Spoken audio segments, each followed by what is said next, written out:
नमस्कार, आप देख रहे हैं केडी न्यूज। केडी न्यूज में आपका स्वागत है। सरकार अपने अफसरों को तनख्वाह के नाम पर महीने भर में अच्छी खासी रकम देती है, लेकिन अफसर हैं कि बगैर घपले घोटाले से बाज नहीं आ रहे हैं। बात उत्तर प्रदेश में योगी सरकार की है, जहां सरकार भले ही जीरो टॉलरेंस का दावा करती हो, लेकिन अफसर पुराने ढर्रे से बाहर नहीं निकल पा रहे हैं। सरकार लाख प्रयास कर ले, लेकिन अफसर है कि घपले घोटाले के बीच जीने के आदी हो गए। मामला है सुल्तानपुर जिले के जिला समाज कल्याण अधिकारी द्वारा शासनादेश के विपरीत सेवा प्रदाता द्वारा नियुक्त किए गए 8 कंप्यूटर डाटा ऑपरेटरों को और अन्य कर्मियों के अकाउंट में करीबन 3,60,000 रुपए ज्यादा भेज दिए हैं। समाज कल्याण विभाग में सेवा प्रदाता द्वारा नियुक्त किए गए करीब 8 कंप्यूटर डाटा ऑपरेटरों एवं अन्य कर्मियों के खातों में निर्धारित मानदेय से ज्यादा भेजने के मामले में पूर्व मुख्य विकास अधिकारी अतुल वत्स को जानकारी लगते ही उनके द्वारा जांच टीम गठित की गई थी,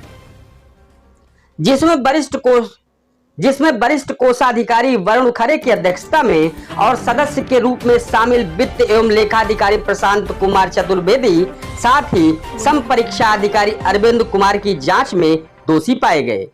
वहीं जानकारी आ रही है कि जिला समाज कल्याण अधिकारी अमित सिंह पर वसूली की कार्रवाई बहुत जल्द अमल में लाई जाएगी। उनके सिर पर तकरीबन 3,60,000 रुपए की रिकवरी की तलवार लटक रही है। ये खुलासा पूर्व मुख्य विकास अधिकारी अतुल वत्स द्वारा गठित संयुक्त जांच टीम द्वारा की गई जांच से सामने आया है। विभागीय सूत्रों के अनुसार जिला समाज कल्याण अधिकारी ने डाटा कंप्यूटर ऑपरेटरों और अन्य कर्मियों को बढ़े हुए वेतन देने की मंजूरी के लिए शासन को एक चिट्ठी भेजी गई थी, जिसमें उन्होंने प्रमुख सचिव समाज कल्याण से कंप्यूटर ऑपरेटरों को 16,700 रुपए वेतन देने की अनुमति मांगी गई थी, लेकिन शासन ने ऐसा करने से साफ इनकार कर दिया और कहा कि किसी कर्मचारी के वेतन को बढ़ाने और कम करने का सीधा अधिकार प्राप्त नहीं है। बताया जा रहा है कि जिला समाज कल्याण अधिकारी ने शासन से अनुमति नहीं मिलने के बाद भी अपने अधिकार से डाटा ऑपरेटरों को मार्च 2022 तक 16,700 रुपए प्रति माह के हिसाब से वेतन उनके खातों में भेजा जाता रहा। गौरतलब है कि उस समय तक डाटा ऑपरेटरों को प्रति माह मात्र 10,000 रुपए ही वेतन दे था। सूत्र तो यहाँ तक बताते हैं कि इस मामले में जिला प्रोबेशन अधिकारी बीपी वर्मा की भी भूमिका संदिग्ध पाई गई है। अगर विभागीय सूत्रों पर भरोसा करें तो वित्त एवं लेखाधिकारी प्रशांत चतुर्वेदी की जांच में जिला प्रोबेशन अधिकारी भी दोषी पाए गए हैं। इस संबंध में जिला वित्त एवं लेखाधिकारी प्रशांत चतुर्वेदी ने बताया कि पूर्व सीडीओ अतुल वत्स ने जांच टीम गठित की थी, जिसमें वरिष्ठ कोषाधिकारी वरुण खरे अध्यक्ष और सदस्य के रूप में संपरीक्षा अधिकारी अरविंद कुमार और स्वयं मैं जांच में शामिल रहा। तकरीबन 3,60,000 रुपए का घपला उजागर हुआ है, जिसमें जिला समाज कल्याण अधिकारी अमित सिंह और जिला प्रोबेशन अधिकारी बीपी वर्मा पर वसूली की कार्यवाही की जाएगी। इस पूरे मामले पर जिला समाज कल्याण अधिकारी क्या कहते हैं, आप भी सुनो। क्या प्रकरण है, जैसे जिसने भी हमने भी सुबह देखा, कुछ मीडिया बंधु हमारे निकाले हैं, उनको जानकारी का पूर्णतः अभाव है। पहली बात तो समाज कल्याण विभाग से कोई ऑपरेटर रखे नहीं गए हैं, और ना ही जो हमारे विभाग में जो भी संविदा कर्मी या आउटसोर्स कर्मचारी रखे जाते हैं, सबका भुगतान मुख्यालय स्तर से किया जाता है। विभाग का कोई प्रकरण नहीं, ना विभाग का कोई से लेना देना है।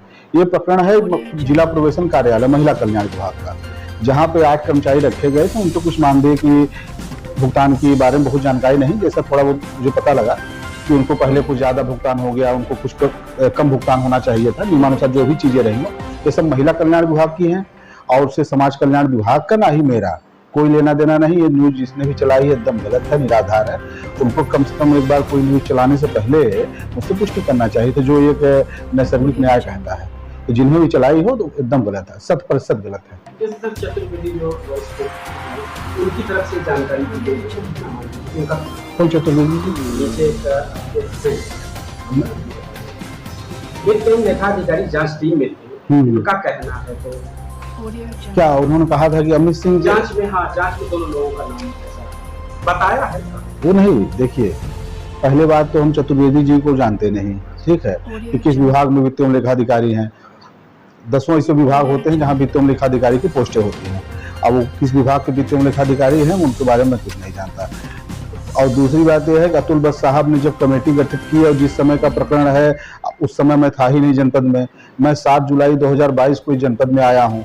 प्रकरण सारे उसके पहले की है। अतुल बस साहब हमारे आने के 1 महीने बाद उनका ट्रांसफर भी हो गया था, तो सारा प्रकरण पहले का है। तो मैं भी जुलाई में आया हूँ, जांच तो 2.5 साल से हो रही है, तो उसमें मैं कैसे इन्वॉल्व हो गया 3 महीने पहले आके? मतलब कहीं से ये आप पर आरोप एकदम 100% निराधार है। लेकिन अब सवाल उठना लाजमी है कि इन अफसरों से हुए घपले से रिकवरी हो पाएगी या अन्य बड़े घपलों के तरीके से यह भी घपला ठंडे बस्ते में चला जाएगा।